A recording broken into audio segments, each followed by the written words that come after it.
Hi everyone, welcome to the blockchain one-on-one session on Tezos. So before I proceed with the session, I have Devika ma'am who will be starting the session. Hi ma'am. Hello, Neha ma'am. So I see Neha ma'am and Divya Mujumdar sir from Tejas who have joined us. Yeah, Okay. So are we good to begin? We have all the attendees with us. yeah, we have all of them who joined. So I'll start the session. So I'll just begin it and I'll pass it on to you. Yeah, sure. Okay. So good evening, everyone. As the faculty coordinator of ML Forum BIIT, I would like to welcome Tezos India Foundation team and all the participants for this 2 days workshop on blockchain, which is in association with Code Asylums. As you all must be aware, so ML Forum is now grown a year old and it acts like a hub of activities and provides a platform for learning sessions, and it provides a lot of networking opportunities with peers and experts across the machine learning and computing community.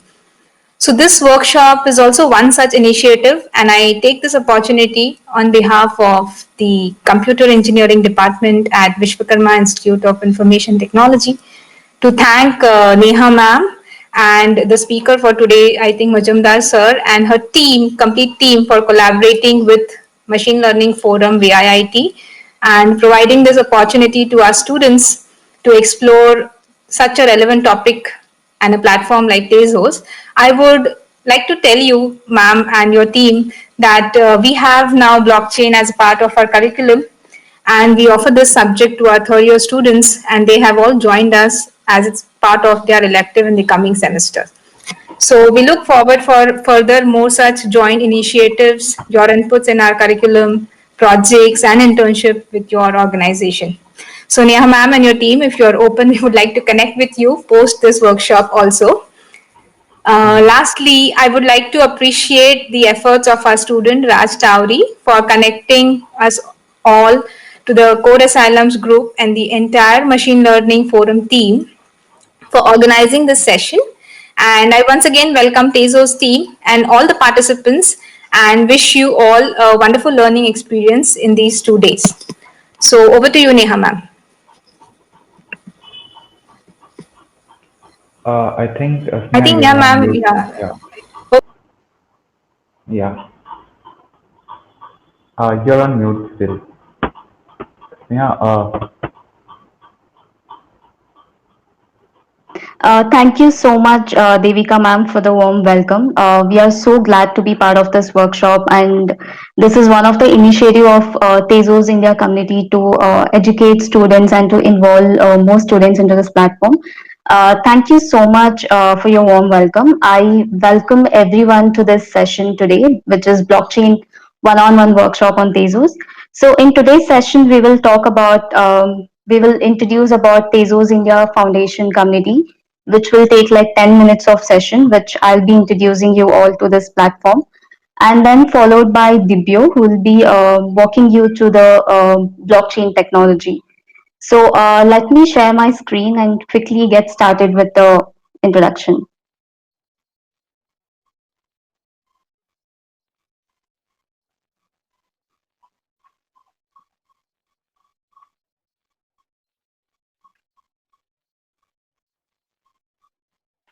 Okay, Tezos India Foundation is a non-profit organization where we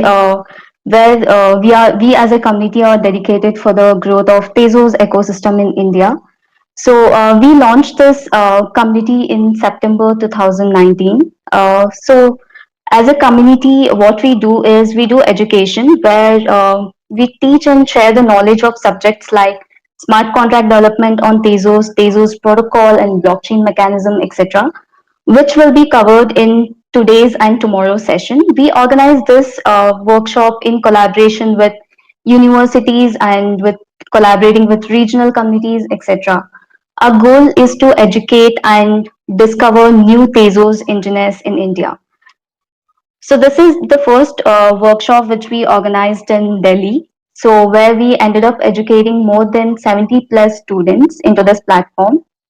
So second thing which we do is meetups. to have the best reach in the country um, with the, as we know that India is a hugely populated country. Just to have a best outreach, we host events in 7 different cities like Delhi, Mumbai, Bangalore, etc. So what we do in this meetup is we include audience like blockchain professionals and people who are involved in blockchain based startups and corporate professionals who are involved in this platform. We bring them all together in a meetup and then we educate them about Tezos. I think for the students, it's a great opportunity for them to involve in this platform and also to get started with this platform, and also helps in the networking.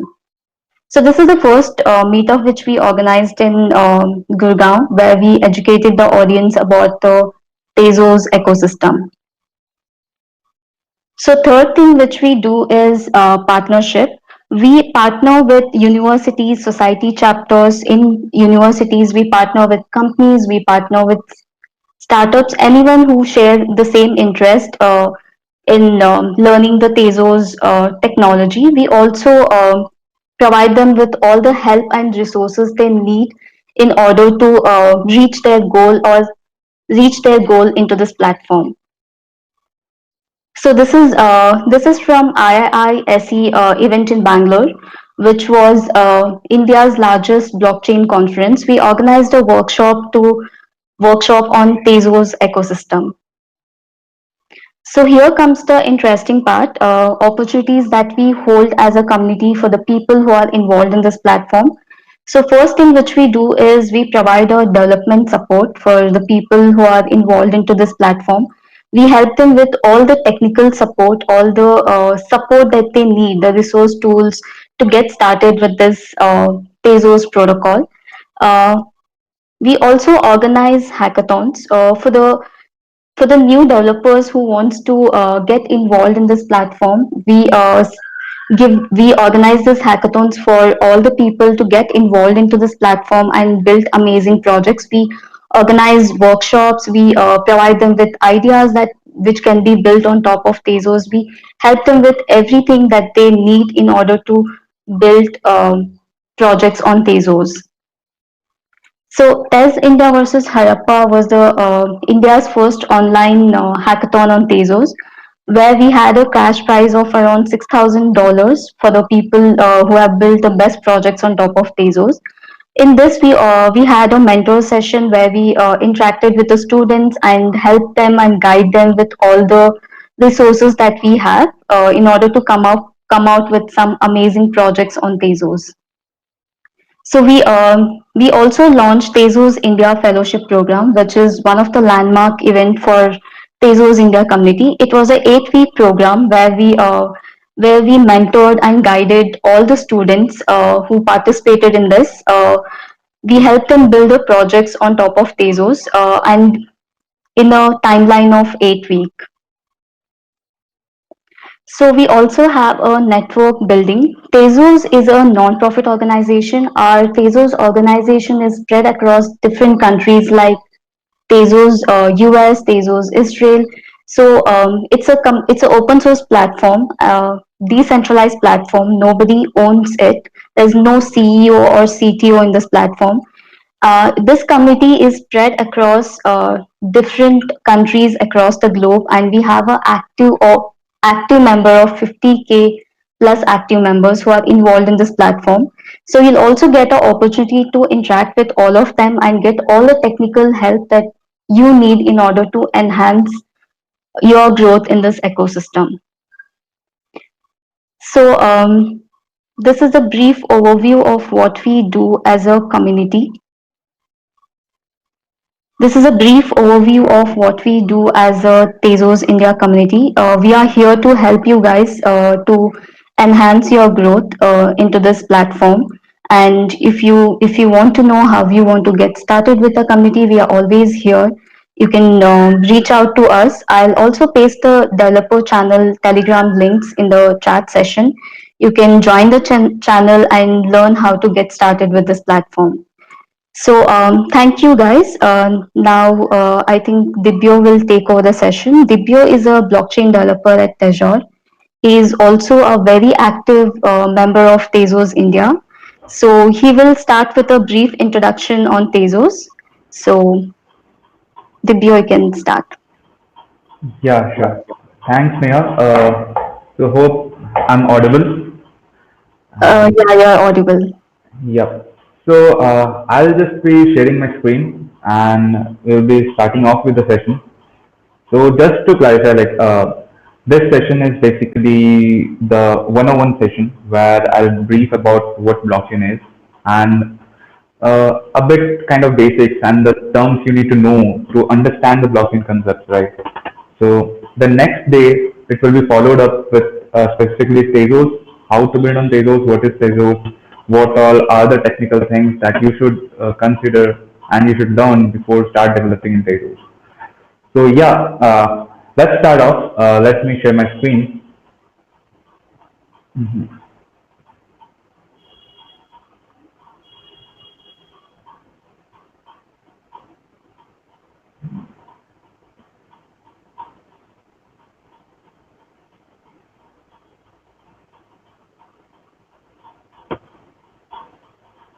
Okay. Yep. Let's present it.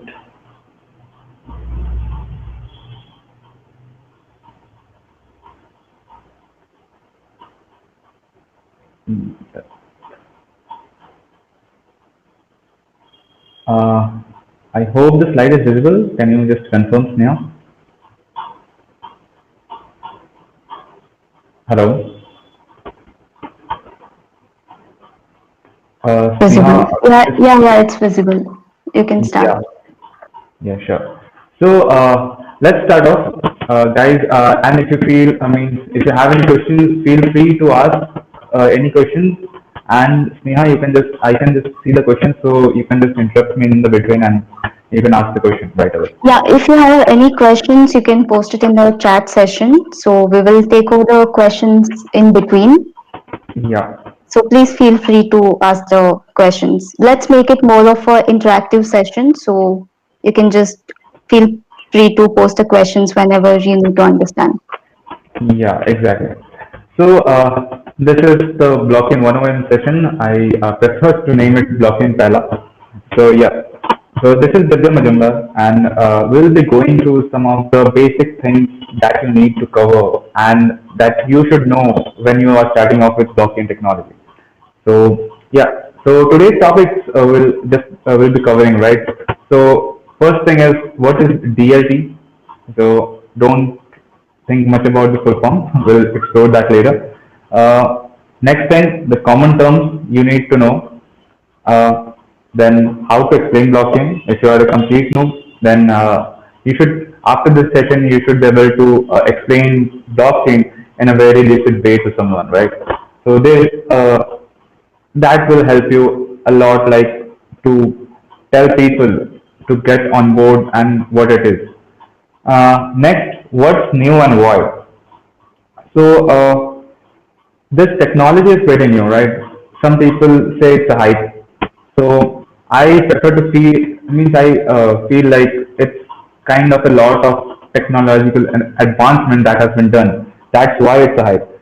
So we'll cover up like why there is new. What are the new things that makes it that much popular and all. So next, when to use blockchain? So yeah, that's a kind of a big question. Means when to use blockchain? People nowadays think like, okay, there is Twitter, right? I want to make a decentralized Twitter with the help of blockchain. So that things are not feasible, right? The transaction speed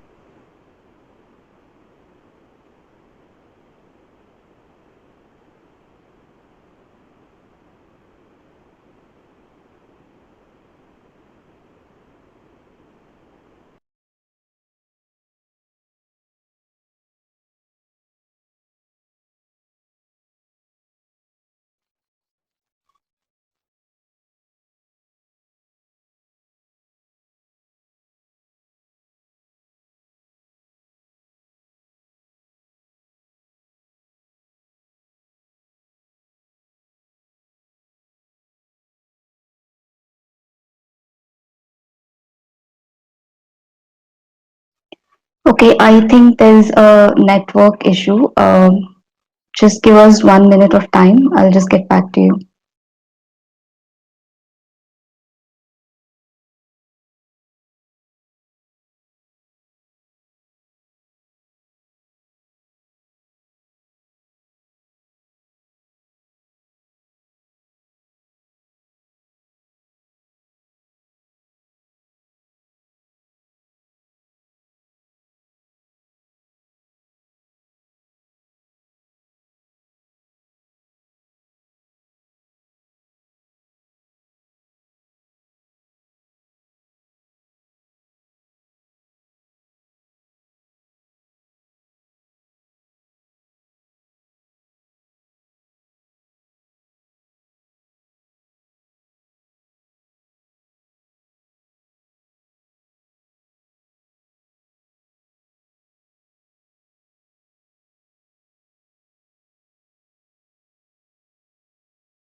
Am I audible, Nehal ma'am?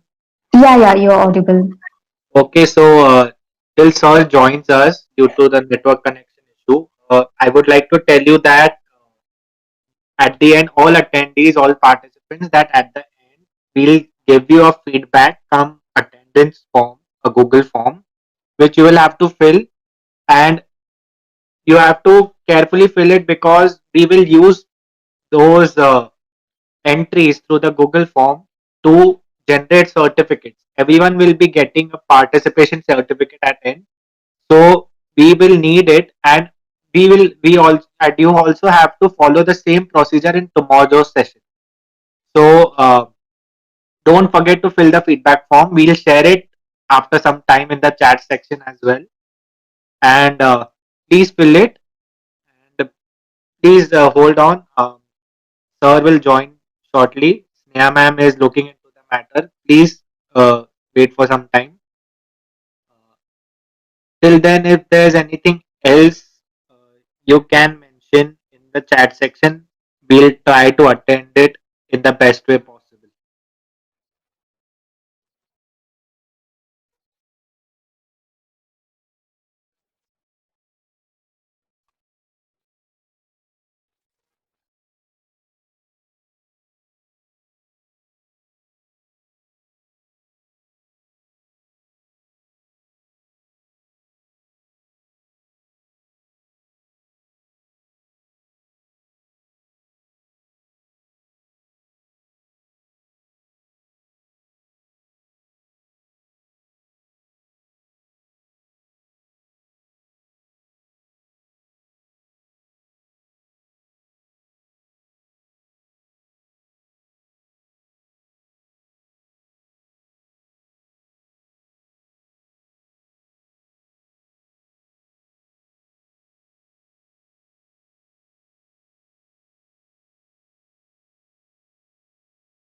Okay, so till then, I'll share some questions, a small quiz in the chat section.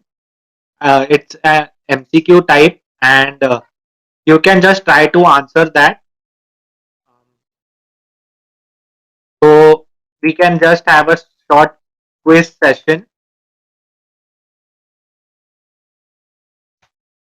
So the first question here is, what does P2P stand for when it comes to blockchain?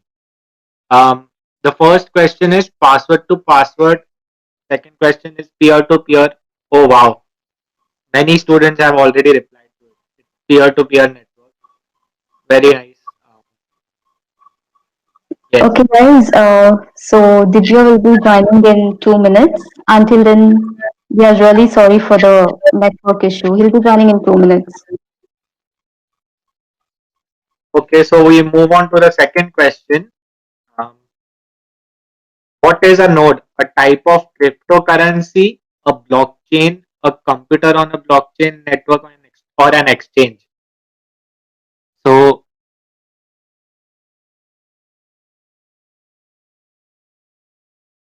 yes, Keshav, Saili, Kunal have given the right answer first. Good participation. Um, Purendra Shukla, it's actually a computer. We'll move on to the next question till Sir joins.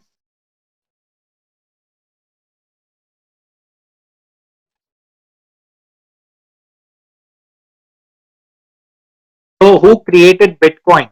Um, this was actually in this answer is actually in our mail description or the handles which we shared. Yes, Satoshi Nakamoto. Yes, yes, yes. Very good. Um, Great participation. Thanks a lot. Um, Now, next question. Where do you store your cryptocurrency? In a bank account or in a floppy disk or in your wallet or in a pocket? Yes, a wallet. Yes.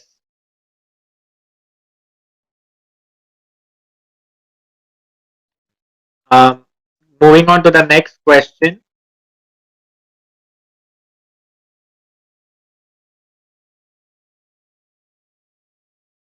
What is a miner? A type of blockchain, an algorithm that predicts the next part of the chain, a person doing calculations to verify transactions, or computers that validate.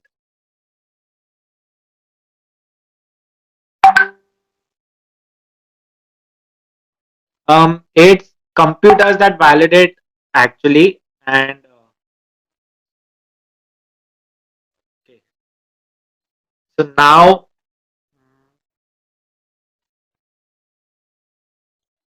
this is an open-ended question. I won't give any options for this, but let's see if anyone can answer this properly. Anything, any site you know, any portal, or any, if any person handles it or anything.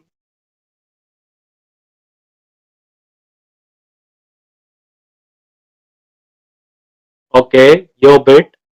Uh, Oh, sir has joined. Chalo. Hello. Great. Hello. Yes, sir, you are audible. Yeah, sorry guys. Actually, I was facing some internet issues. I was not able to connect at all. So yeah. Uh, Yeah, you can start the session. yeah, yeah, sure. Yeah.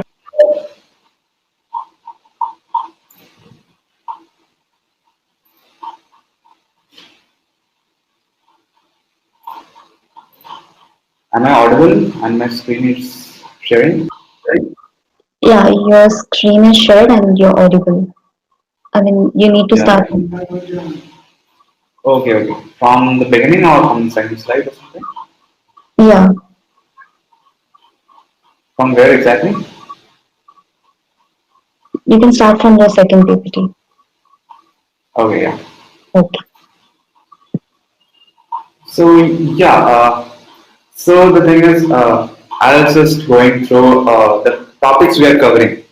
I have actually went around 3 to 4 slides, and I haven't realized that the connection is lost.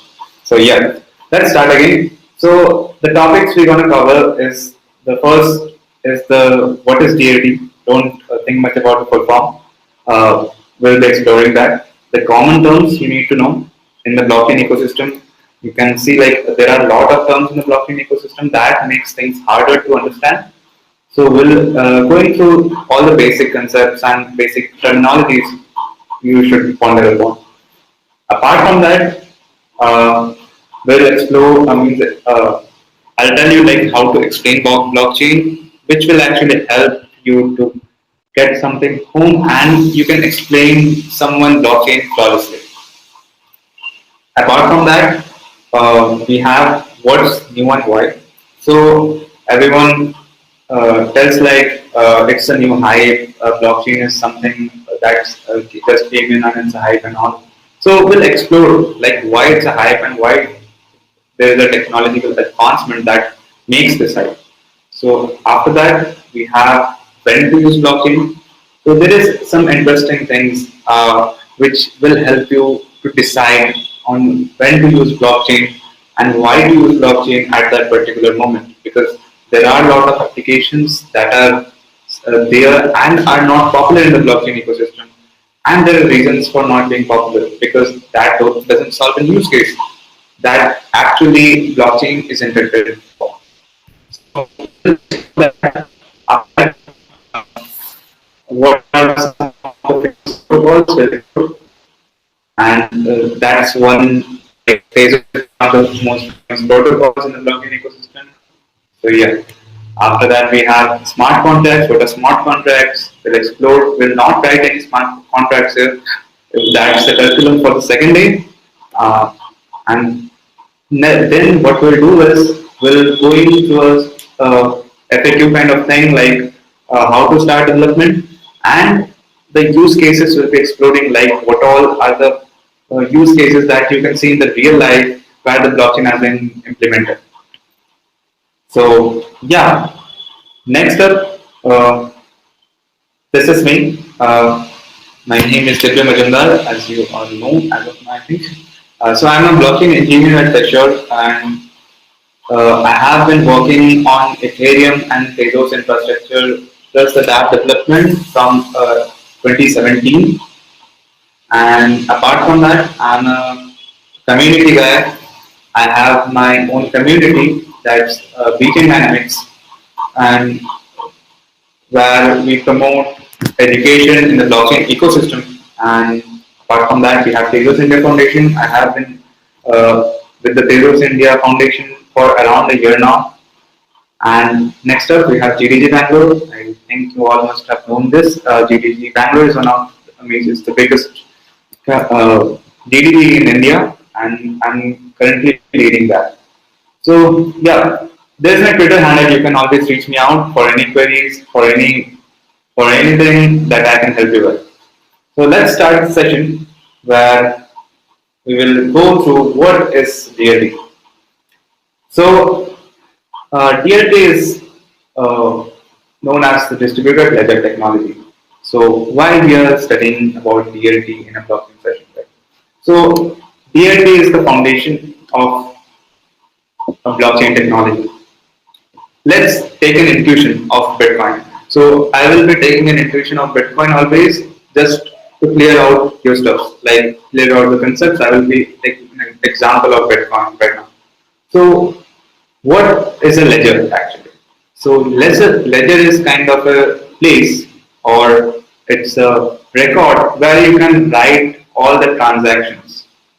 So you can, if suppose I have paid you some bitcoins, you have paid someone else bitcoin, you have paid someone else paid me bitcoins. So all the things and all the transactions are recorded in the distributed ledger. So yeah, in a ledger actually. So why I'm talking about the distributed ledger technology? So when we shift from a simple ledger technology to a distributed ledger technology, that means we are making multiple copies of that ledger. Why we are making multiple copies of that ledger, I will explain in a later session where we will be describing consensus algorithm. So that's a bit about the ledger technology I am talking about. So that's what the simple intuition what distributed ledger technology is. Next up, we have a simple definition of distributed ledger. Suppose I have a ledger where all the transactions is recorded. Next, I have shared it to my peers also. Suppose this thing happens and I have made multiple copies of that ledger, and somehow I want to add a fraudulent transaction in my distributed ledger, in my ledger, because I have the access to my ledger only, right? So what happens here is when I do some fraudulent transaction and I store it in my ledger, there will be if an audit happens, like let some officer come in and tell like let me check all the ledgers, and what he will see is uh, all the ledgers are having different transaction all same transactions, and one different transaction will be there in my ledger, right? So at that point the thing will be clear, like this guy is a fraudulent guy in the network. So we can kick him off right away, or what we can do is we can just overwrite his ledger to the ledger everyone is having. So this is kind of a concept that ensures immutability in blockchain. We will be deeping dive into it later on. So just for the sake of definition, this is a distributed ledgers use independent computed nodes. So when we always think about distributed computing, it's all about distributed nodes, which comes to a consensus and results in a fruitful throughput or a fruitful storage. So we have all the computers in the network are called nodes. So these nodes are responsible to record, share, and synchronize transactions in their respective electronic ledger. So there are some of the common terms that I want to ponder upon. First up, there is what do you mean by distributed, and what is the difference between a distributed system and a decentralized system? So distributed system you can think of as like a I have something, I made a copy of it, and I have given it to someone else. So distributed means distributing your part of data to someone else so that you can decrease your load. In some cases, you can, if you are aware of databases, you must have heard about sharding and all. So it's also a methodology used in a distributed computing. And what's the difference between decentralization? So decentralization means the data which is being manipulated and shared and stored in the electronic ledger will not be a property of a single person. Because suppose I am sharing my data in a distributed network. So it's my data and I have the full control of it to change my ledger also, to change other ledger also. So it's still distributed, but I have the control ability to manipulate that. So it's not decentralized, it's a centralized distributed ledger. Blockchain is a decentralized distributed ledger, you can say, where everyone has access to their copy of the ledger and it's a distributed too. Some of the terms you must have heard in the cryptography if you are aware of.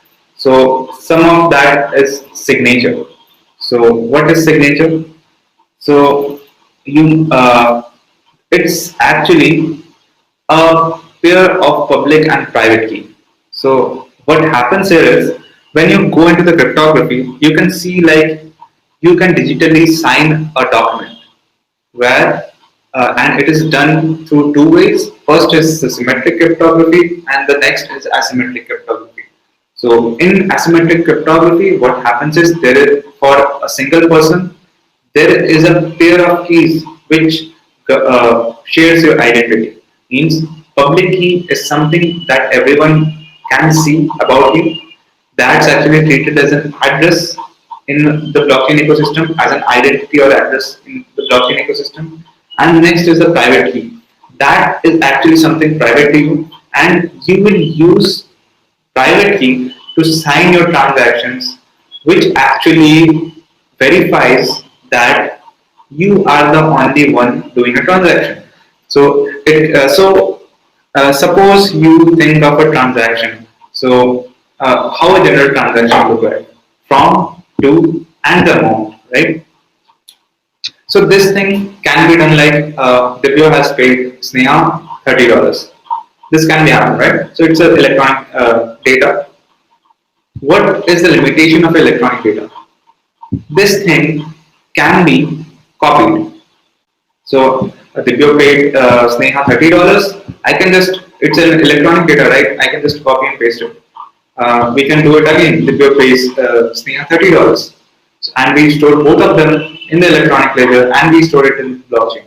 So what that will affect is, what it will do is, first thing, I will get deducted of $60 two times, means $30 two times, that's $60 that I am not intended to. To have my concern, what we do is we sign a transaction. We sign a transaction through a private key. So how a private key, you don't know how a private key looks like, it's a string, it will be a string only. What you have to do is you have to sign a transaction which actually manually verifies that you are the only guy who has created the transaction. Apart from that, a bit about hashing. So hashing is something of a general concept. Uh, okay, yeah, I hope my sound is clear right now. Okay, yeah. Hashing is something. It's a thing like there are multiple algorithms for hashing, and what it does is it compiles all the data into a single string of data in a predefined single stream of data. Means the whole bytes you are concerned about, it's fixed. So you can push 2 TB hard disk data into a hashing algorithm and it will still return you a single string of, let's say, 23 bytes or 24 bytes. So that's how hashing works. There are multiple algorithms like SHA-256, SHA-128. So these are actually the algorithms, and when you increase the length, it actually removes, means it makes things more secure, and the algorithm also how you are generating it. There are enough randomness you have to make sure. Apart from that, we have consensus. So that's one of the main things you have to think about when you are dealing with blockchain. So what is consensus? Consensus is the way to get you every nodes in a decentralized distributed system to a single state. Means uh, I have distributed everyone a ledger, right? And then I have told you something like, what if a guy comes in for an auditing? So what we have to make sure, like all the ledgers are same. So what we do is we use some algorithms like proof of work, proof of stake, which actually make sure that all the distributed ledgers are in same state. Means every ledgers are in a sync state and they share the same data in a synchronized manner. There are two algorithms like that. First is the proof of stake. First is the proof of work. So proof of work is being used in Bitcoin, and proof of stake is being used as in Ethereum right now. It was earlier in proof of work. So Ethereum now shifted to proof of stake. Tezos being a proof of stake based blockchain. So our different blockchain platforms used to have different consensus algorithms. So yeah, that's some of the common terms. Hope you don't you are clear about it. Let's wait for 5 minutes, and if you have any questions, you can just ping me out right now in the chat section.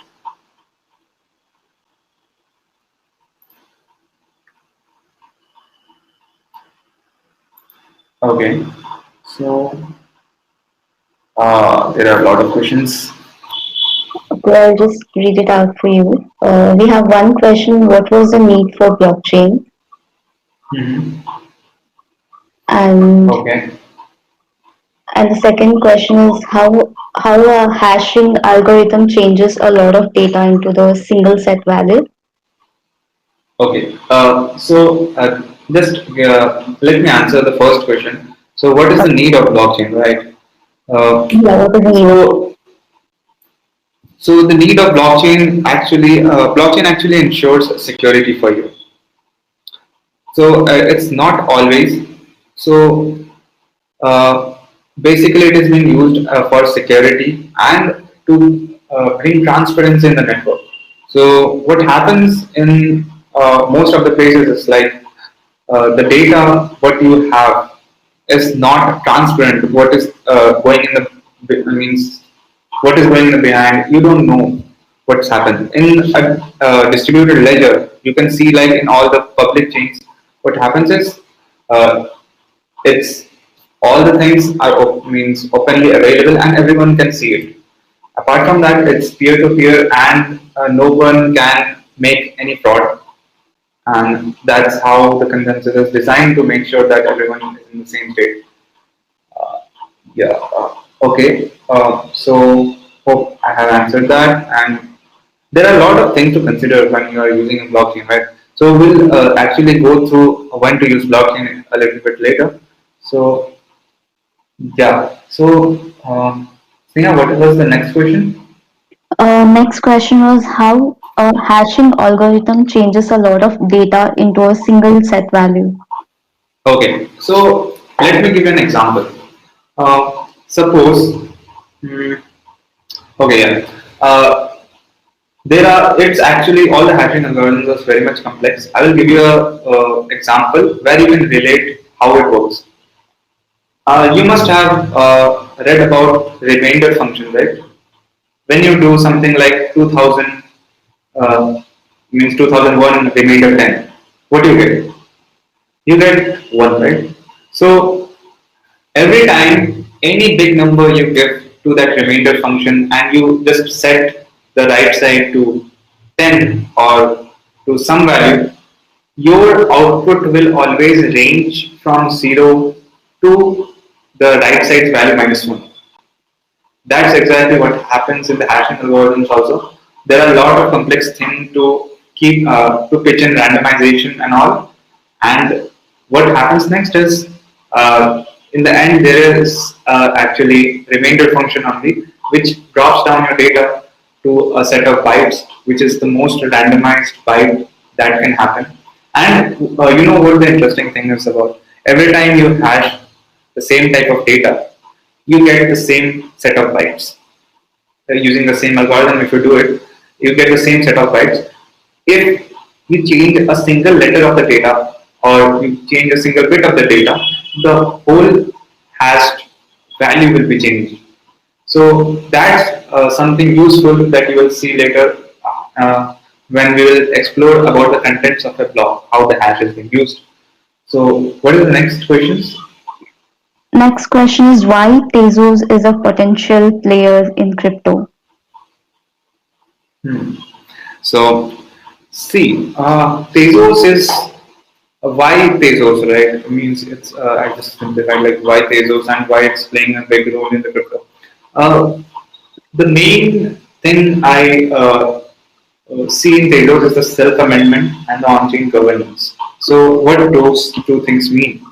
So self amendment is a thing which none of the blockchain has it. Means whenever there is an improvement, suppose if you have the knowledge of Ethereum, whenever you have an improvement in the protocol layer, you just can't do it. You have to do a hard fork or a soft fork for that to get a new update. And that actually are the decisions of those things, like when to upgrade and all. That's not taken by the users. It's taken by someone who is centralized, and I can just name it. It's whenever the upgrade comes into the play, Vitalik takes the decision if it's feasible to take the upgrade or not. So these things are making things centralized again. But in Tezos, what are the profits are? First is the self-amendment. Means the architecture of Tezos is made in such a way like you can just remove the protocol layer and you can add a new protocol inbuilt layer into the ecosystem once again. And it doesn't happen like just like that. Means it's not something like someone comes in, the founder of Tezos comes in and change the protocol layer. It's something like there is an on-chain governance. So in on-chain governance, what happens is there is a voting period, there is a proposal period of the new protocol, and all the nodes who are contributing to the network, all the people who are contributing to the network, decides that if this protocol needs to be updated or not. So that's something I feel like that makes Tezos very much unique, and I feel that's actually something interesting to ponder about. Yeah. Okay, next we have can companies like Visa and MasterCard be dissolved due to blockchain? Um, Companies like okay, so I feel yes, because these things can be resolved, but the thing is, and in a more easier way, I would say, like you will not be having that much of transactional cost when you transact internationally. So that's what that can be replaced. And moreover, if you think about the transactional throughput, that's the main concern right now. Like we can't achieve that much of transactional throughput in blockchain what we have in Visa. But yeah, we can achieve it really soon because there are a lot of second layer solutions coming in.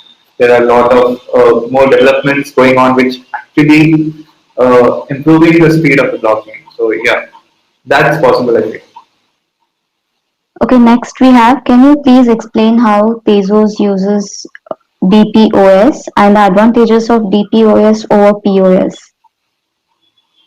Okay, so yeah, so DPoS actually stands for Delegated Proof of Stake, where actually uh, you can delegate your Tezos to someone to give them a network weightage. So if you hold 8,000 XTZs, that's the Tezis, you can just go on and give it to some baker and he can bake on behalf of you, or you can only bake. So you give your Tezis to someone and they can bake for the network. And actually, they can only bake for the network, and they can actually spend your tokens, spend your exchange tokens. So this is one of the main features of how DPoS works. But just to be clear, um, Tezos don't work in DPoS. Tezos have a custom POS algorithm that's called liquid proof of stake. In DPoS, what happens is there are a fixed set of bakers or the miners, you can say. But in Tezos, what happens is there are there is no fixed set of bakers who's baking for the network. So that's what. Yeah, next question is what are the next big things coming from Tezos? That's something. uh, See, Telos is something which is very much evolving. Nowadays, a lot of banks are also using it. I just remember, I just forgot a name right now. Yesterday only there is an announcement like one of the banks is facilitating Telos transactions right now. Over $3 billion, more than $3 billion is locked in just real estate, uh, real estate staking in Telos itself.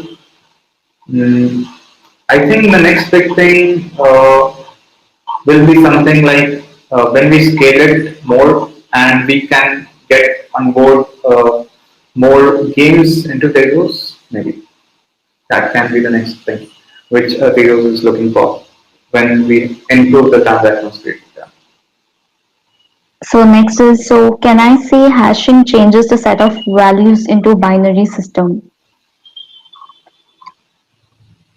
I didn't actually get the question. Can you repeat it? So can I say hashing changes the set of values into binary system that is binary no format? I think that was related to the previous question which was asked. Yeah, okay. So I think the question is not totally means clear to me. Uh, hashing functions don't, just to be clear, that hashing functions don't change the data itself. It actually gives you an hash so that you can always get a reference of verification. I'll give you an example. I have a set of data, I hashed it, and I have kept only the hash string. Okay, that will be some 1 or 2 bytes in my local storage. So what happens is I just wanted to make sure the data is not tampered. So I did that. Now I have given my data hard disk or something to the thing that contains all my data to someone else. What he does is he tries he tries to manipulate my data somehow, a small change only, okay, and he given it me to that, right? So what happens in that case? What I will do is I will again implement the same hashing function to the whole data, and I will match the string that I was having previously, and I can see that there is a drastic change. So that confirms that some change has been done, and I can just tell like, hey, you have changed my data. So this actually helps me verifying the data, like if it hasn't changed or not. Yeah. Okay, I think there are a lot of questions which are coming in. We can take it at the end of the session. So now, like, you can proceed with the presentation. Okay. Okay. Yeah. So Yeah, yeah, sure, Sneh. You can just go on. Hope my screen is still visible. yeah, it is Yeah. visible. You can start the presentation. So yeah, a lot now we spoke about distributed ledger and all. Then there comes the technology that facilitating and taking the distributed ledger technology beyond the expectations, making an intuition more secure and avoid something called double spending. So yeah, that's blockchain. So what's double spending? I told you, right? When I, in the first time means I think I was not available at that time. Somehow I missed the connection. So I will again explain like what actually blockchain solves is the double spending problem.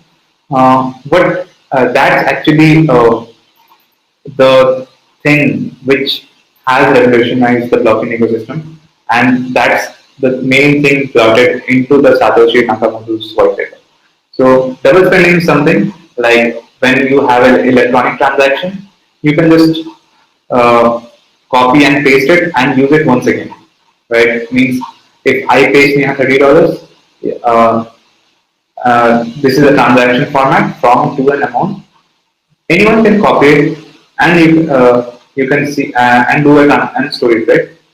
This will actually mean $60. What if he copies only one time again, paste it one time again, then it will say like only $60 has been removed. And what happens there is I haven't verified that. Means it's not done by me. It's just a single transaction that has been replicated. So this is something which where cryptography pitches in and helps us to solve the double spending problem. That's through the signature and all. That's when I do a transaction, I sign it with my private key, and that's where it got help. Even no one other people can't just come in and use my private key because it's secret, right? So yeah, okay, uh, okay. Just a second, I need to switch my network somehow. Neha, can you acknowledge me once I'm back online? Yeah, yeah.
Okay, guys, until Dipya is back, we also have a appreciation certificate from Tezos community. We will be giving an assignment at the end of the session, which is tomorrow at the end of the session. We will give you an assignment. Whoever completes the assignment will get a appreciation certificate from our end. Once we get the results, we will be distributing that certificates to the participants who complete the assignment. It will be given tomorrow at the end of the session. So, yeah, I request you all to pay attention to the sessions and keep asking questions.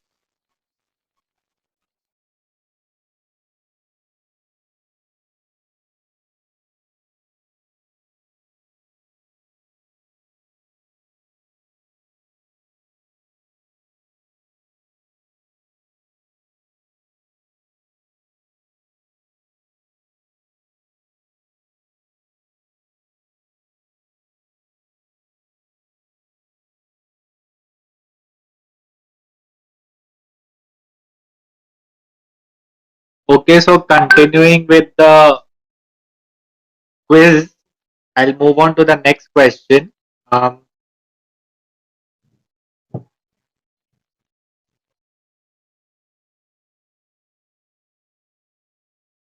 which is not a part of asymmetric encryption. It's if it's mining or public key or passphrase or private key. I request to everyone to answer in the chat box.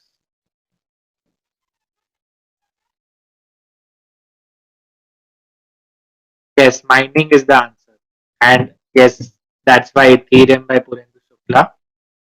And so now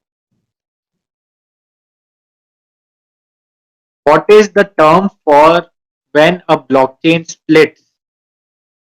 Uh, what is it called in technical terms?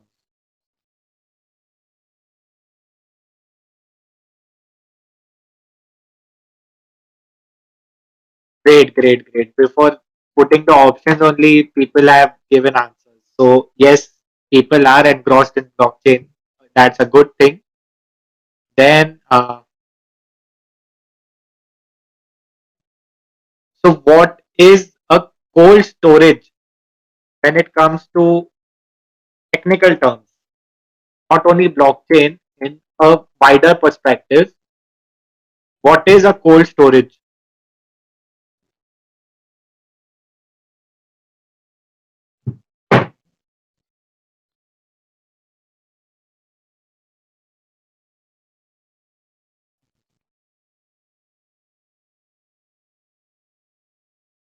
Okay, I'll give you the options for that.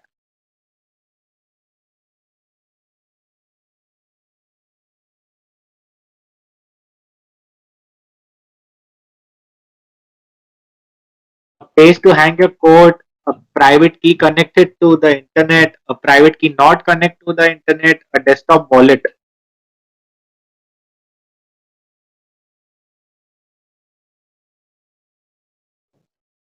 Yes, it's a private key not connected to the net.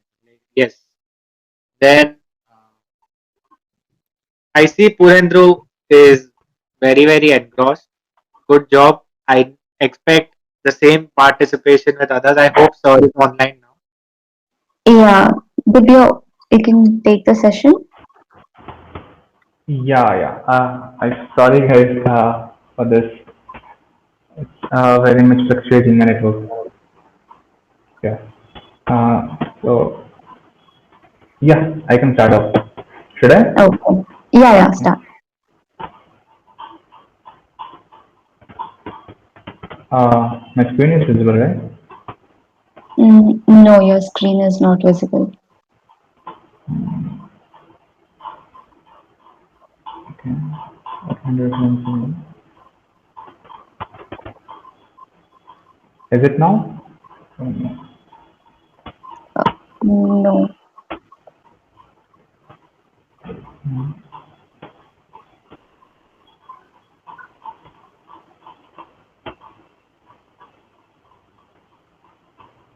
Okay, I feel it's visible now. It's visible now. Yeah. So so where I left is what actually blockchain solves and what are the improvements in the distributed ledger technology that makes it blockchain. That's the security and that's the solution of the double spending problem. So yeah, so let's take the definition of what blockchain is. So it's a decentralized distributed ledger which stores a set of transactions in the block and chain it in the such a way that it makes the data in the blocks immutable.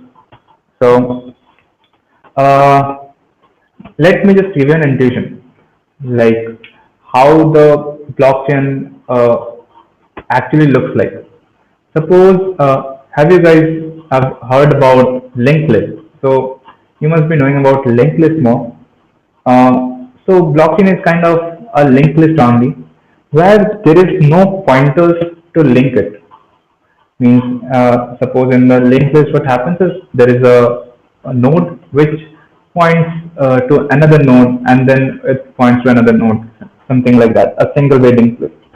So blockchain is kind of a linked list only. So what's special in it? It doesn't have a linker, means it doesn't have a pointer to link. It's all the network participants does contribute to store the whole linked list in the computer. That's why we say it's a distributed. And how it's decentralized, everyone has the access to verify the data and to add data. So that's an intuition which can help you to say what blockchain is. So apart from that, when you think about blocking and you break it down, so there are two parts, block and the chain. So block, I have related it to the nodes in the linked list and the chain, right? That we still need to explore. So first, let's see like how does a block, means what does a block contain? So as I have told, like in the distributed ledger technology, right? What we have is a distributed digital ledger where we store all the transactions, right? In a block, so what happens is all the transactions are stored in a block. So don't think about all those things in the upper portion and the lower portion. Just upper portion only. Just don't think about it. So we in the block, what we have is the transaction that is being stored. That's the real data of the block. Apart from the transaction, what it has is some of the parameters which tells you like how means which block it is, and it also ensures like there should also be a pointer, okay, which actually points to the next block, and it's not the pointer used in linked list. It's something different which acts as a pointer. So let me just go through the contents of the block. So first in the top we have the block size, the header which contains something like the version. There's the Merkle tree root that's outside the scope of this session. The timestamp where when the block has been mined, the difficulty of the block that will I will explain, the nonce, and the transaction counter means how many transactions are there. After that, there is a block contained, that's the transaction. So the thing is, this is the block and you have the transactions and it's totally clear like all the transactions been stored and the transactions are signed transactions that are being stored. So when how a block is added to the blockchain, actually it's the work of a miner who actually adds a block. Miner is one of the node part means one of the guy in the distributed network who is having the who is participating in the mining section of the whole blockchain network. So what he does is, let's again take the intuition of Bitcoin. What he or she as a miner does is, he actually hashes the whole content of the block. Okay, so what it does is it hashes again and again in the proof of work consensus. What happens is you have to give the proof that you have done a lot of work to get the block mined. So what happens here is the miner when he or she starts to mine, there has been a difficulty of miner. It has been set according to the hash rate that has been used into the whole network. That's fixed by someone in the network, like how much difficulty should be there. So what it has is the person who is mining, he used to hash the whole block content. When he used to hash the whole block content, what happens is they used to get a simple hash. That's a hexadecimal number, and they used to continuously hash it to show the work. Why should he or she continuously work for it? Because there is a difficulty set, like your hash should contain this much amount of zeros, 10 number of zeros in the front, 20 number of zeros in the front. As the number of zeros increase in the front in the difficulty setting time, the difficulty actually increases, because whenever you hash it, you get a random number. When you get a random number, it's not certain that you will get this amount of zeros in the first itself. You can get it, but in the first attempt, it's not possible you get this much number of zeros in the first. So difficulty has been set. After that, when the user has to continuously hash the block content and get a new hash, and he has to check like he has crossed the difficulty or not. If he crossed the difficulty, then the blocks get added to the blockchain. If he hasn't got the difficulty right, then the block is not getting added. So now your question can be like, the block content is always same, right? Then how the hash is getting changed? Then there comes the nonce part. This is the only variable part that the miner can change in order to change the hash. Suppose the miner will to do something like 1, then the whole hash will be changed. Make the nonce 2, then the whole hash will be changed. So this is how the rework has been done. Once the difficulty level has been reached, the user can now actually add the block into the network. So that's much it, and this is the contents of the talk. So let me know if you have any questions regarding to the contents of the blog post. Then we can move forward on chaining part. So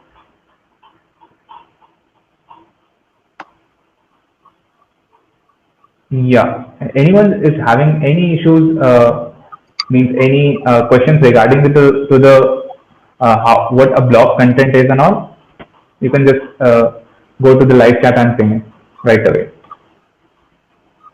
Okay, what is the difference between POS and POW?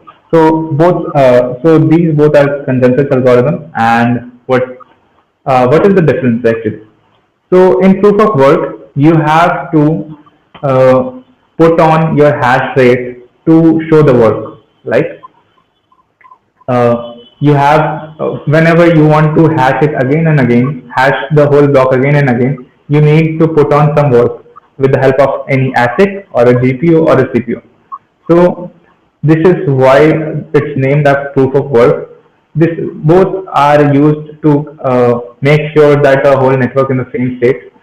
So this is how the proof of work consensus works on the hashing and proof of stake, right? So in proof of stake, how you show the network dominancy is through the stake of the network you have. Means there are suppose there are 20,000 tokens in circulation and you own 10 tokens out of it. You have a complete majority, right? Means nobody, if you have 20,000 tokens, that's a huge number. And okay, just think about you have in the 20,000 tokens, you have 10,000 tokens in your pocket. Means that's actually making things more centralized too. And the thing is, you have a network weightage. Means you can verify blocks with your own responsibility. Since you hold 50% of the network token, if you have the ability to add a fraudulent transaction also. Now what happens is how proof of stake solves it through penalization. So what happens there is if someone caught you, like you have done a means wrong thing, like you have this much of stake, 10,000 of stake, and you have the ability to add a wrong transaction, and you did it. Someone like me, like I only hold 10 tokens of something. I have reported like this guy has done a fraudulent transaction and it is easily verifiable. Now what happens is the guy who is having that much of stake, his whole stake will be flashed. So the network dominance will not do something. I mean, the people who is having a network dominance will not do something which can get his amount flashed because he has bought that tokens, right? He must have invested a lot of money and he don't want to splash it out. So this is how the proof of stake works. So this the next question. So each time we solve the hash, its difficulty increases. Each time we can set it. So yeah, actually we don't set the block difficulty by ourselves. When we see, right, we have a difficulty of 10 zeros. Suppose let's say we have a difficulty of 10 zeros. And we can see like more miners are getting 10 zeros in a small amount of time itself. Then what we do is means it's an algorithm which automatically sets the difficulty and it increases the difficulty as per that. Like if more miners are getting 10 zeros in less time, then it will increase the difficulty. If very less miners are getting new blocks, in that difficulty, then it will decrease the difficulty a bit. Its hashing value have number of zeros, or we can set number of 0 or 1. No, no. As of now, if you see the architecture of Bitcoin, so it's the number of zeros only. So first, higher the number of zeros, lesser will be the probability you will be getting to get the numbers uh, right. So yeah, I think it's clear. Anyone have any doubts? So, or I can move forward.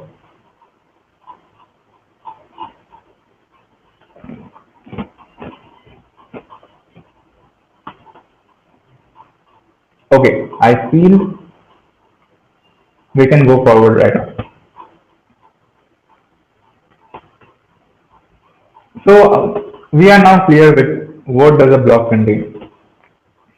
Now what we have is we have to see the chain part, how it's changed. I have told you like it's a linked list, right? But there is no pointer. Then how it is changed actually.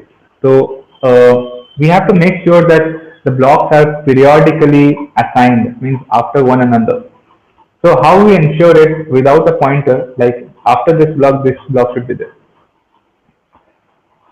So before going to the chaining part, I will just tell you uh, uh, in the header part of the block content, you can see there is a previous block hash section. What we do is, suppose here we have a block and it has a hash, current hash. So what we do is whenever we add a next block, what we do is we used to uh, add the hash of this block to the next to the next block's header. Okay, now what happens here, we can now verify like after this block is there. It's anyways, if you only think about ordering, it's the block number will be in an incremented form. You don't have to worry about it. But the thing is, you have to worry about the block hash also.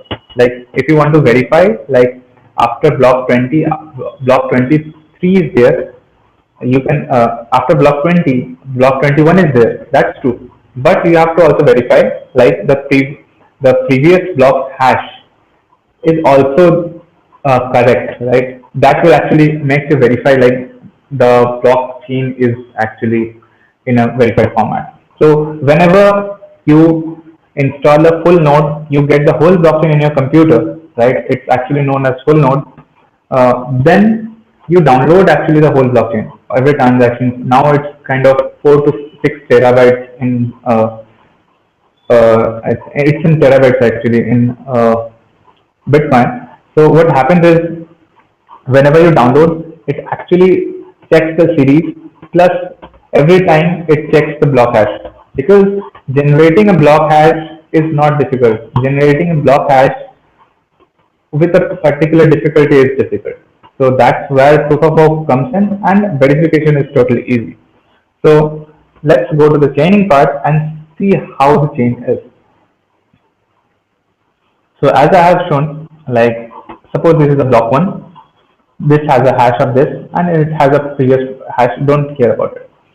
Now what happens here is whenever we say this is a block 2, this should have the previous block hash, right? Like 32B1 it's here. It's 2 sorry. It's 2ZB1. It should have the sorry. It should have the value in here as a previous block hash. Similarly, in third block, the previous hash should be the hash of the previous block. That's 7B2 then. Yeah, that's how the chaining is done. And why the chaining is done? To make the whole blockchain a series one. And once we go ahead and add all the blocks, right, we make sure that everyone is having, means all the transactions are not to be traced back and anything is not tampered. So let me give you an use case. Suppose this is block 2. I have went back and changed a transaction in block 2, what it will change? It will change actually the hash of the whole block. Now what happens is, whenever we traverse through the whole blockchain, what will happen? Block 3 will see like the previous block hash is not matched with the hash of this. Because whenever there is a verification and traversing process, every time the hash is none, hashing is done. So it will check like the hash is different, the hash of the block 2 is different, and it doesn't match with the previous hash. Then what will happen? It will neglect the block, and what it's not just like it will throw out the block, it will again talk to its near peers and get the block which is intended for display. So this is how the immutability pitches in into the blockchain, and that's how no one can change anything going back to the database.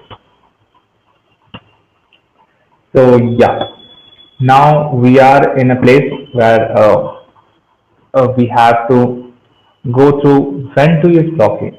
So blockchain is not something like you have its implementation everywhere. So the blockchain, whenever you think of a blockchain project, if this is feasible in the blockchain ecosystem, it's having a real world use case, you have to go through a decision tree. That's the blockchain decision tree. That will help you out. Okay. That will help you out to decide like if this solution is feasible to put into the blockchain. So what are all those things? Let me just I have listed some. Do you have a database? If you don't have a database, there is no point of keeping a block means using blockchain. Do the database is handled by multi-party? If yes, then it's suitable. Is it verified by multiple parties? Yes, then it's suitable. But there is a lot of things behind going it. You can also take a screenshot of this thing, and you can just easily get it anywhere. But this is where which will help you to decide, do you even need a blockchain for your project? First, let's go through it. Do you even need blockchain? So first, the same question comes in, do you need a database? If yes, then go for blockchain. If no, then you don't have to use a blockchain wire. Does it require a shared write access? If you need a shared write access, then you have to go for blockchain, because whenever you have a DB, and see, DB facilitates everything like shared write access and all. It can be facilitated very easily, but the thing is again the security. Shared write access is there, but anyone can go, and the DB administrator can go and manipulate your data, right? In this case, the people are the owner of the blockchain. No one can go in and change the data just like that. So if you need a shared access, then yeah, you can use blockchain. Are writers known and trusted? Okay. Now there is a tricky part. So yeah, if the writers are known and trusted, then you can go for the blockchain, but the writer's interest should be unified. Suppose, I'll just give you an example. There is something called 51% attack in blockchain. So what happens there is, if 51% of the network people want to add a fraudulent block, like a fraud block, if they want to add a fraudulent block who is having the 50% of the stake or 50% of the hashing power of the whole network, they can override the whole network to their preference. So if they have a unified interest, then don't go for the blockchain. If they have a different interest, like they will not work together to attack the ecosystem, then you should go with the blockchain. So after that, do you want or need to use a trusted third party? If yes, then you don't have to use a blockchain. There are a lot of third parties for the transaction logic. There is Visa, there is PayPal, there is another bank. You can just okay. There are banks out there, right? You can just go on and just use their profile for doing transactions. You don't have to go for it. If you don't want to have any third party in between and you just wanted to have a peer-to-peer transaction, then you can just move out and use blockchain. Next, do you need to control the functionality? Okay. Now it's a time where you have decided means up until this like right you have decided like your problem is suitable for blockchain ecosystem, but in the blockchain domain also there are different sections or different categories of blockchain. First is the public blockchain, next is the hybrid blockchain and the private. So what is public, which is open to all? What is private? Means just to give an example, public blockchain of it's Bitcoin, Ethereum, and Tezos. Next, a private blockchain. So private blockchain is something like you want to keep the security of blockchain, the immutability feature of the blockchain, that uh, ability to make DAOs, decentralized autonomous organization using smart contracts, but you don't want to give access to everyone, then you use a private blockchain. Some of the examples, you can create private blockchain using Hyperledger Fabric, you can use RC Corda, you can use Quorum. So these are some of the private blockchains. Apart from that, there is a hybrid blockchain. So hybrid blockchain is something, an interoperable blockchain ecosystem where you have a public section as well as a private section. So there is a permissioned access to both. So yeah. So this is the thing you should consider while you have to create a blockchain. So yeah. Do you have any questions right now? So we can take it up or we can just move forward. Okay.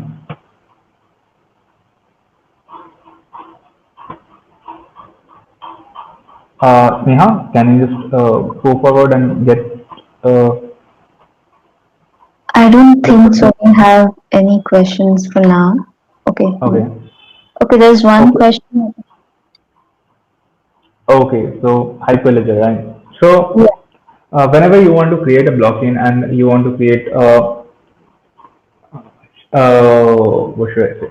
Whenever you want to create a private blockchain, what you have to get is a framework. So I would rather like to say it's a framework for creating your own permission blockchain, which will help you to create and write your custom logics and get leverage of all the blockchain based tools which can be used to interact with the network. So it's not it's something like you can pinch all the protocol and you can make your own version of it. Yeah. Yeah. So I think we are good to go for the next slide. So I'll just brief about what all smart contracts is, because in the in the next day you will be exploring a lot about this. I will not uh, put more effort on these things. So what are smart contracts? So smart contracts are the codes being the law and immutable logic into the blockchain. So apart from Bitcoin, right? So what happens is in Bitcoin you can only do transactions. Then there comes the Vitalik Buterin with Ethereum, where you can write immutable logic. Means in place of transactional data, you can write logical codes into the blockchain, which can be executed in a manner that how the transactions are verified. Like you have written a code logic, you want to execute it, and means you want to make sure like no one edit it, right? So you made it, means you don't want the logic to be changed. That it can be a business hard coded business logic, or it can be a financial logic that you want to make transparent. But when things are getting transparent, you have to make sure that these things are secure. That's when the smart contract comes in, which actually makes things more secure as well as transparent. You can easily explore smart contracts of the biggest exchanges handling 20 to 30 billion dollars right away. But uh, you can see the code right away. You can just go to PayPal and ask them to see their code, right? So in smart contracts, what happens is you can write the logic in their blockchain specific preferred languages, and you can create your own smart decentralized application with that. So that's a bit about smart contracts. We will be having a great hands-on tomorrow with the language called SmartPy. So this is the SmartPy is, and you can say an abstract version of Python where you can create smart contracts with Python. So it's pretty easy, and you can just deploy it in the network, and you can see how it works. Just to make you aware, smart contracts, you must be aware, like there are execution environments where the code runs, right? So smart contracts run in the network specific virtual machine. So in Ethereum, we have Ethereum virtual machine. In Tezos, we have Tezos virtual machine, which actually executes your code. So yeah, some of the use cases I just have, I haven't taken much, but these are some of the use cases like which you can see evolving right away, like the supply chain management and the DeFi. Like in supply chain management, you have seen like Walmart is doing great, and it has ported its whole supply chain infrastructure to the blockchain just to ensure the immutability and tell means to keep a trust, like people with know when they are using blockchain, their supply chain is not at all being manipulated by anything. Means you can make sure like if they claim like this product is coming from there, it must have been passed with an oracle sitting or an IoT product which has made a transaction verifying that this product has been released from there. Means you get a trust like this is a genuine product or something like that. So yeah, apart from this, I'll just tell you about the blockchain ecosystem. First, the best for the transactions, I would say it's Bitcoin. It's one of the best things that ever came into the play. Apart from that, we have environment where which supports the smart contract logic part, which supports a virtual machine. So that are Ethereum being more popular, but I think Tezos is getting more and more attraction these days, and it's doing pretty good and can easily overcome Ethereum ecosystem. We just need to onboard more and more projects in here. So yeah, so these are the ecosystem, and why Tezos I have already answered, right? Why I'm preferring Tezos just because of the two things that two innovations that founders have done, right? That the self amendment and the on chain governance, where people are actually governing the whole network, not someone sitting and monitoring everything. So yeah, that's it. I think that's a whole overview. Like I have cleared the basics, and yep. At last, I would like to see like things out of the block, and devs have the power to unleashing a new technology and make it revolutionary. So yeah, this is the code by me, and it's not the real Heisenberg. So yeah, so you can see like the whole developer ecosystem is made through the people, not by some company pushing it forward, right? So we as a Tezos India Foundation is also a community which is pushing the whole ecosystem so that it can do better. So yeah, devs have all the power, and you can release it. Means you can unleash it, right? So yeah, shoot me with the questions, and it's time for Q&A if you have any. And yep. So if you have any questions, you can just push in right away.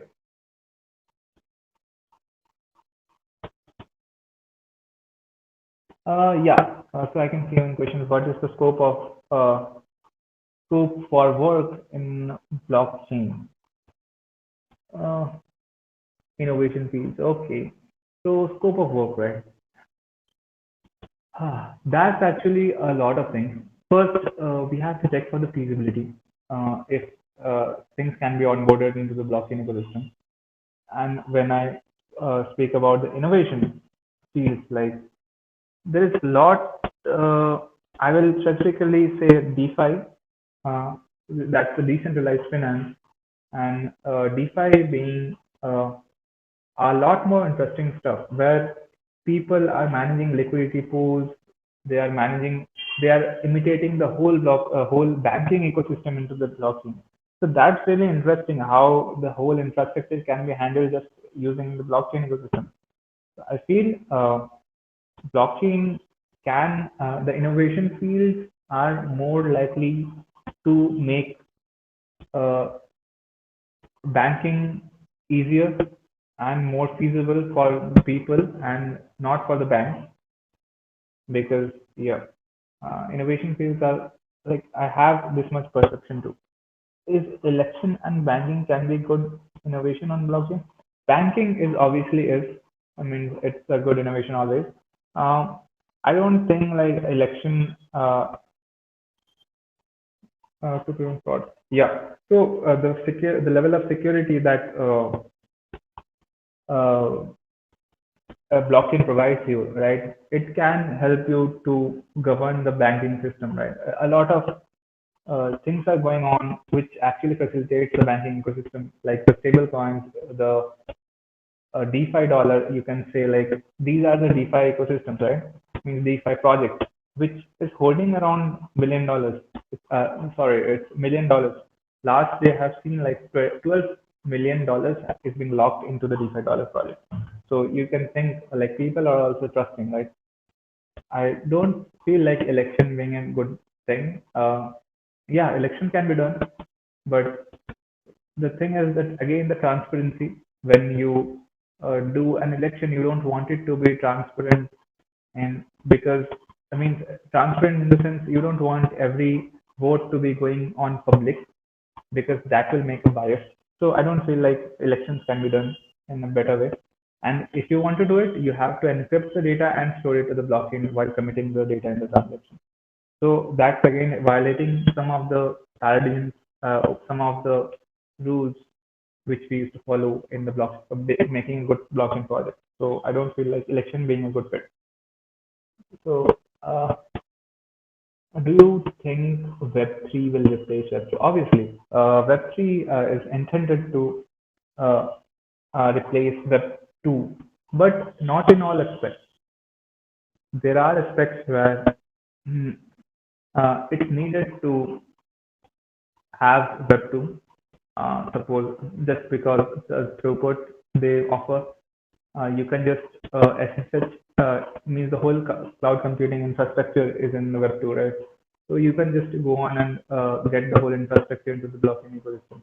Either way, it will have a scalability issue or something like that. But I feel like it can replace it, but only to specific concerns where it should contribute, like in the financial sector where it can improve. So yeah, and how long will it take? Okay, so timing, right? From see from Web 1.0 to 1.2, right? What I remember, like the shift wasn't much. Means it haven't taken much time because it was just the implementation of HTTPS, getting images into your website and means making it more beautiful, more transaction support, more US friendly. So these are the advancements that we have in the Web 2 from Web 1 when it's converted. But the it's a major change when you think of Web 2 to Web 3 transition. So it will take time, and it will. I feel Web 2 and Web 3 will go hand in hand. Uh, to an extent and will go forward with it only. And I think there will not be a full transition because there are issues. Of course, I don't know, like if all those issues are addressed by white paper tomorrow, maybe the transition will go faster.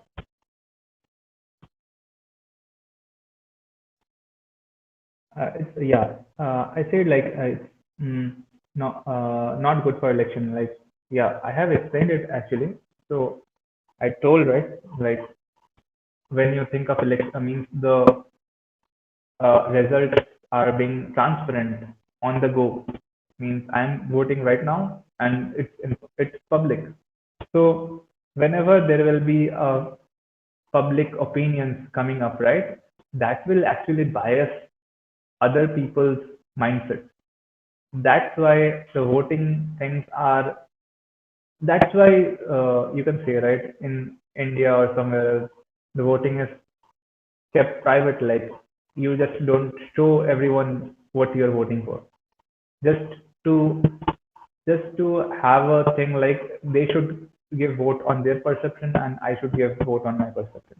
Obviously, you can encrypt the data and then commit it to the blockchain, but that's again, I don't feel it's good.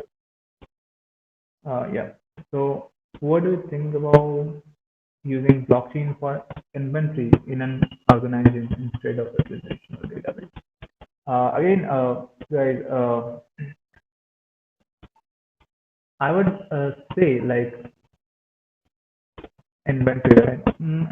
So if you think like inventory in an organization, it does not contain only a small data. It contains a lot of data. When you're concerned about having a lot of data on chain, it's not at all feasible. It's actually something like putting images into the blockchain. But yes, you can do it. You can do it always.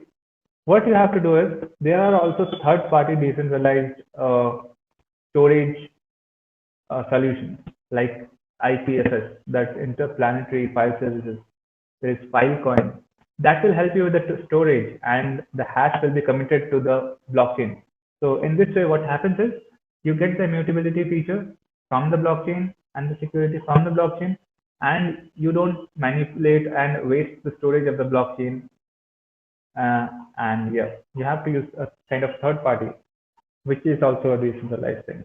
And that's based also into the, mm, it's a blockchain methodology only they use to create the Filecoin or IPFS. So about election, say, but recently, MENA protocol has announced a call to build voting system that, yeah, again, so zero knowledge proofs are a thing, right? ZKPs are something that are interesting nowadays. So you can verify something. You can provide proofs to uh, means without knowing something about it, you can explore the proof of yeah, this is the right thing.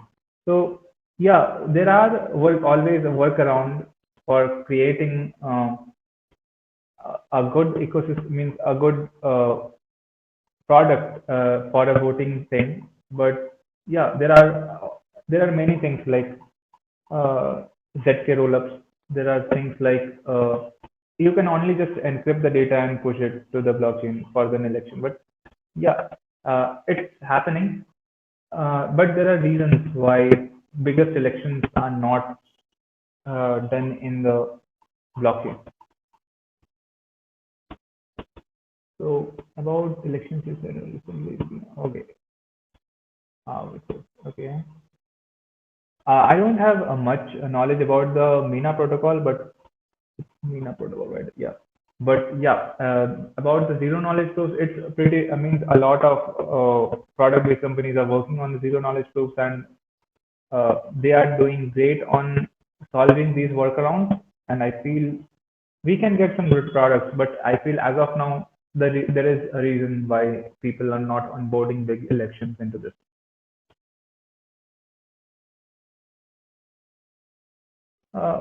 But that's the thing, the rules. Not exactly the rules, uh, but the mindset, right? you want to make things public and you are again encrypting the main data part of it. So yeah, so Kunal, so it was a code, now it turns into a Mina protocol. So different protocols have different methodologies and mindsets which they focus on, and they work around with it. So it was a code. I don't know what you exactly talk about. Means, are you just telling like it was a smart contract and now it's become a protocol? I think, yeah, it can happen. I haven't tracked.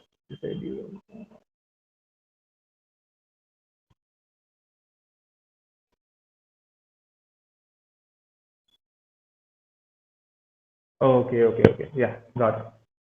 Okay. I got it. So I just don't know much about it because I don't track all these projects. If you want to track good projects in blockchain ecosystem, you can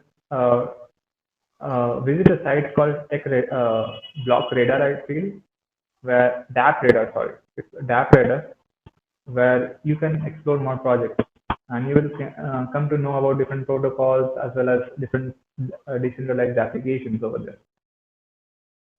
Yeah. So yeah, thanks Kunal for the reference and all. Yeah.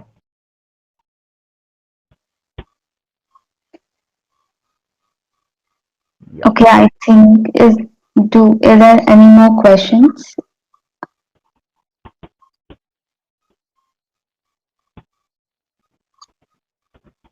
Okay, I think we don't have any questions. So yeah. So thank you guys for being an awesome audience. So let's build the decentralized system together. Yeah. Thank you. So Okay. Thank you, sir. On behalf of ML Forum BIT Code Asylum, mhm. thanks a lot for this wonderful session. I hope that everyone was overwhelmed by, they understood everything what you explained. Mhm. To all the participants who are still here, I request you to please fill the attendance or the and the feedback form as well, the same one. I'll paste it again here because your feedback is very, very important to us. It's very, very valuable. And tomorrow, as Sir said, there will be a hands-on session and the presentation will be provided by Sneha ma'am to us as soon as possible. So please fill the feedback form and register to on the second link that was given, the November 8, 11 a.m. link, and join in the session. Thank you, everyone. Uh, I think we can conclude the session here. Yeah, Yeah. thank you everyone for being the wonderful audience. We are extremely sorry in between we had to face a technical issue from our end. Yeah. Yeah, so we have sent a link for tomorrow to join. You can join the session tomorrow, and I'll also share the presentation as mentioned by Harsh in the group. Yeah, thank you so much, and thank you, Machine Learning Forum VIT and Code Asylum for organizing this event. Thank you so much. Yeah, Thanks a guys. lot, Heroes Thanks a Foundation. lot. Yeah. Thanks a lot. We are looking forward for more sessions with you and hope everyone turns up tomorrow at 11 a.m. It's going to be a fun hands-on session. Happy Mhm. learning. Yeah. So yeah, just a word like if you any one of you want to reach me out, you can just reach me out on Twitter. We'll be happy enough to answer your questions. We'll happy enough to help you to build projects on the blockchain ecosystem. We are a great team, and I'm sure like we'll help you out really well. Yeah, and also you can join our Telegram channel. I'll be pasting the link here to get involved into this platform.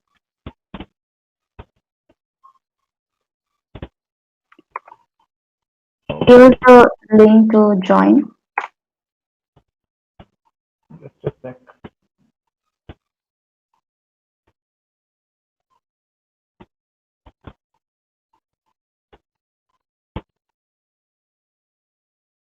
Yep. I have sent link. Like, you can just reach me out over there anytime. I'm super responsive in Twitter. Thank you, guys. I think we can end the session. Yeah.